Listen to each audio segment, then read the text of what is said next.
Hello. Welcome back to my channel, or welcome if this is your first video you're watching on my page. Today we're going to be discussing how I planned a 8-day trip visiting 4 countries. It was insane, but I want to help you plan a trip just like this if you're in the market for one, of course. And if you're not, stick around for a wild ride as I share my journey visiting 4 countries in 8 days.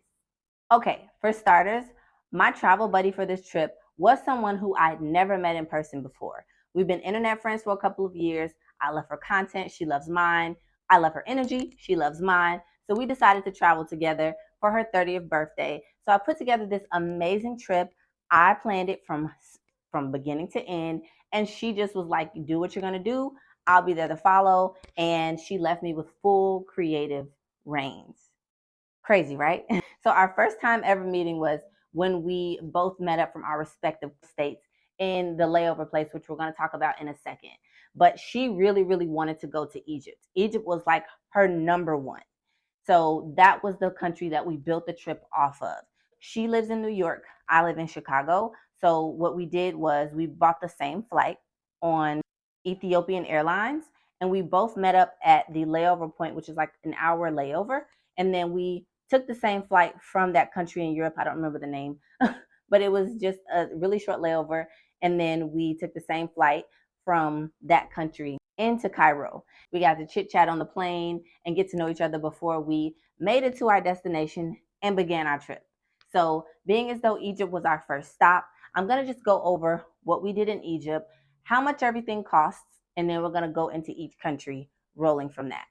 So, like I said before, I left from Chicago. She left from New York. Our flights were actually very similar in price. I'm going to put them right here. So, these are what we paid for a one-way ticket. So, we just did one-way tickets each time. When we got to Cairo, she, of course, like I said, she's celebrating her 30th birthday. So, this was a very, very important birthday for her.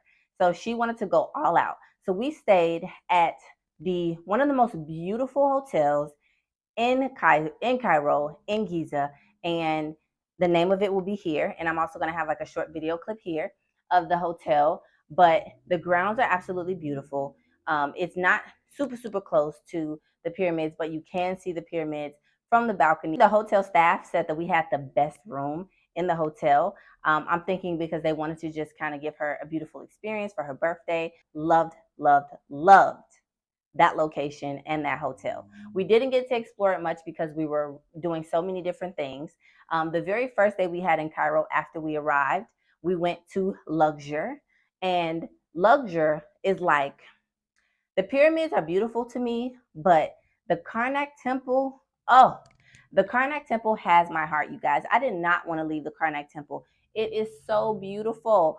We also went to see the Valley of the Kings. We did all of this through a tour guide who I've worked with before, an Egyptian tour guide. And this is how much he charged us for our whole package, meaning he picked us up from the airport when we arrived in Cairo. He set up all of our stuff in Luxor, which included a round trip flight, which was on like an hour and a half flight from Cairo to Luxor. But we spent the whole day in Luxor, and then we got back on a flight, came back to Cairo, and then he picked us up from there, and or he contracted someone to get us from the airport and bring us back to our hotel. So he literally was the only person we worked with outside of his cohorts in Egypt at that one time. And he handled everything for us. He took us to restaurants. He made sure that we were safe. He took us to markets. He literally just made the trip. This is his information. This is his Instagram. Feel free, if you're ever in Egypt and you're looking for a reliable either transportation or tour guide, this is your guide. The second full day in Egypt was the day that we went to the Great Pyramids, and we got to go inside of one of the pyramids, and the experience was just amazing. This was my second time in Egypt. This was her first time. So I've had pictures at the pyramids before, but I didn't do all of the things that we did on this trip when I was there. The first time I was only there on a 14-hour layover. So I went to see the pyramids, turned right back around and went back to the airport to get my next flight. So this time was a lot more extensive for me. I got to go, like I said, inside of one of the pyramids and just kind of see and look around. And we just explored Egypt a whole lot more than I did the first time. So I had a great time. Our pictures came out bomb. That's another thing. We both respected that each other wanted like the best content we can get. So we were snapping pictures, taking videos for each other. It was just an amazing experience of like a beautiful exchange between the two of us. We were able to get to the next country, which is Morocco, is because Morocco was our layover for our one-way ticket from Cairo to Dakar, Senegal. So let me say that again. Leaving from Cairo, our one-way ticket, we had a one-way ticket from Cairo to Dakar, Senegal. In order to get there, there was a layover stopping in Morocco. So Morocco was technically a free country to roam.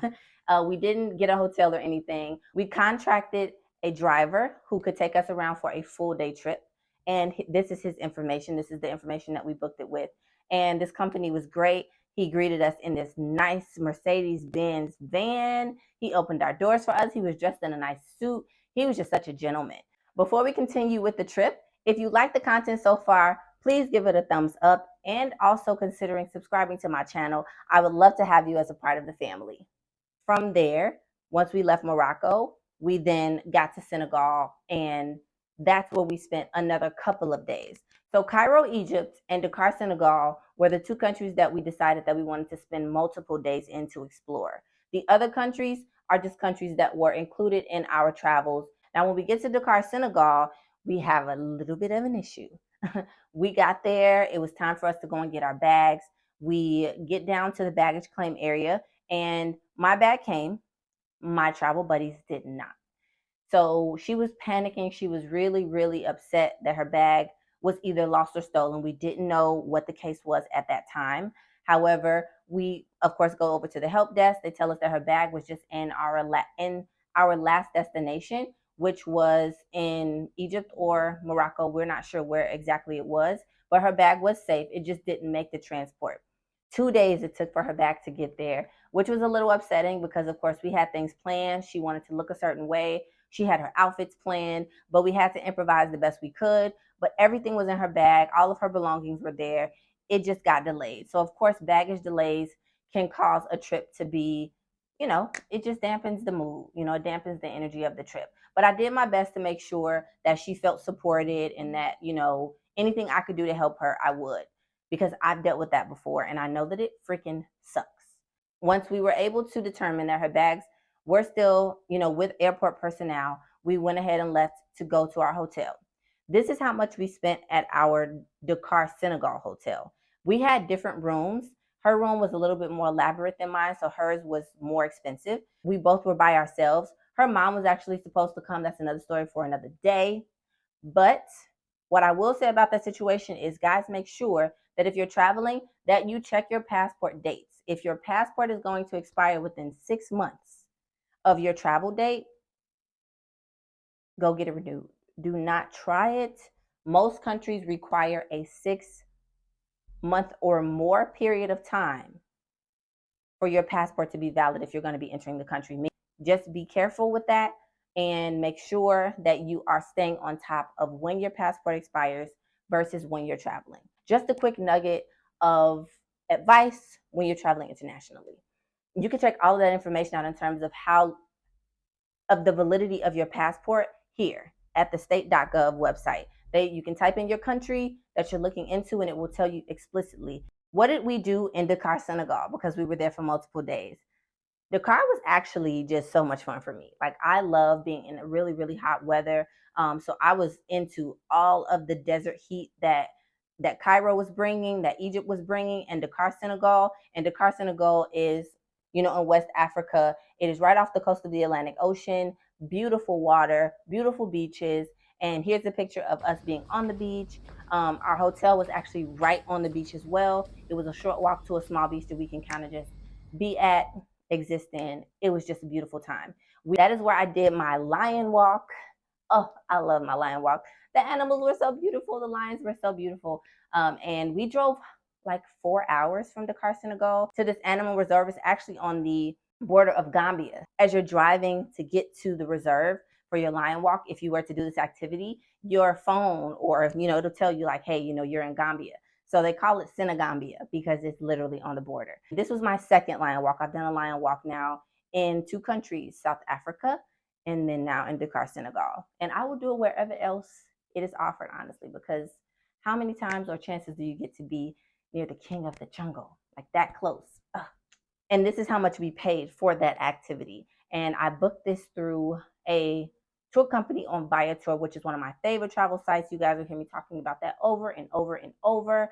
Viator is a sister company to TripAdvisor, so you can always use those interchangeably to book your airport transportation, your tours, all kinds of things. Now, the last country that we visited was a part of our layover going back to the States. So from Dakar, Senegal, we traveled through Portugal, and we had about 16 hours, I believe. I'm gonna clear that up here if that's if I got it wrong.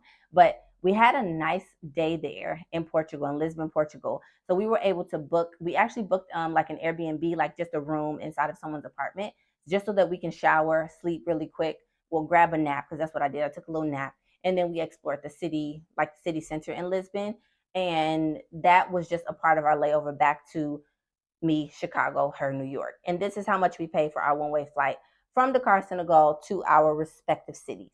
And Lisbon was free, aside from us paying for our Airbnb time, which was like $50 because we were only there for a day. We just ate. We actually ate at a McDonald's. The McDonald's was really good. You know, McDonald's is always fancy out of the country. It's not the same. And we did it. We were in a tuk-tuk. So here's a video of us in riding in the tuk-tuk around the city. Everyone says that if you go to Lisbon, Portugal, you have to do a tuk-tuk ride. It was so cute. The lady that drove us, she was so cute.